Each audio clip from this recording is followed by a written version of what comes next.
Hello. Well, at work, I thought I'm doing some training at work, and I thought that there was going to be a day, and they had mentioned this, but I guess they decided to skip out on this. There was going to be a day that we got to talk about whatever we're passionate about for a couple minutes. Now that was like, ooh, I have this opportunity to influence minds. I like the thought of that. So I was going to talk about what I'm passionate about, but before I talk about what I'm passionate about, preface it first. Don't try to categorize me. Oh, like, oh, that guy is just, he's that person. That has nothing to do with me. No, whatever I'm passionate about has something to do with what you're passionate about. This is relevant. I am relevant. You're relevant, and you need to listen up and hear what I have to say. Okay? So, I'm passionate about animation. Why am I passionate about animation? It's pictures. They don't move. Pictures put together, pop, pop, pop, pop, pop, pop, pop, pop, pop. With sound and with music creates magic. And that's, to me, is fascinating. So I always liked animation as a kid. I liked to draw, so I could appreciate it. But as I started to study it and find out, oh, that's what those pictures don't move. Oh, they're still pictures, and they're put one after another, and then they create emotion. That's cool. Anyways, I there are many different ways I can go with this speech, and I want and I could so easily go off track and get technical. I don't want to do that. I want this to stay relevant to everyone. So there's a particular show I was into. It's called Robotech. It was made up of three different animated shows in Japan. They put three animated shows together to make one show. They had to change some names around, change the story around, but they needed 90 some episodes to create for syndication so it could be shown on American TVs. So it was shown on American TVs. Now, why do I mention this? This is important because the Japanese view animation as a medium, much like film or books. You don't go, oh, books. Books are just for kids. No, animation. Animation is just for kids. No, it's not just for kids.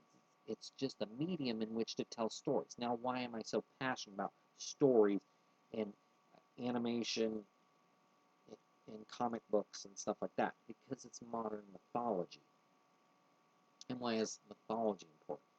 Mythology is the glue which keeps a culture together. And it's a way of passing down information and stories and stuff that's important to you. And it's packaged in a way that it can be devoured. Now, I noticed and some of the I like film too, and I noticed some of the films I was watching. It's like, what is the deal with this film? It's like awfully negative, or there'd be like this underlying theme, like man's not okay. You can't trust anybody. You can't trust anybody. You can't trust anybody. There was like overriding theme in these people. In overriding theme in these movies. And then also there was like a severe military bent to it, where it's like, okay, is this a recruitment film or something, or I'm trying to watch Transformers? So there's that too. And I know, okay, there's negative people out there, and I'm trying to remain positive. But when you watch a film, you're entering someone's mind, and you don't know if this person's a total psycho. So you have to be careful about what you take in mentally, because what you put in mentally, you're going to put out, with words and actions and stuff like that. I'm not saying seeing violence creates violence. Negativity creates negativity, and true violence creates if you watched a bunch of violence, it could dull you. Anyways, um, so I see negative people, I spot them, I stay the fuck away from them. If I have to deal with them, at least I know, okay, this is a negative person. Don't tell them anything. And if you did tell them something and then they hit back at you, well, you know exactly what you're dealing with. And that's about all I want to say for the moment on this lecture. So I just wanted to see how the lecture would come across if I was just, talking directly to the camera instead of.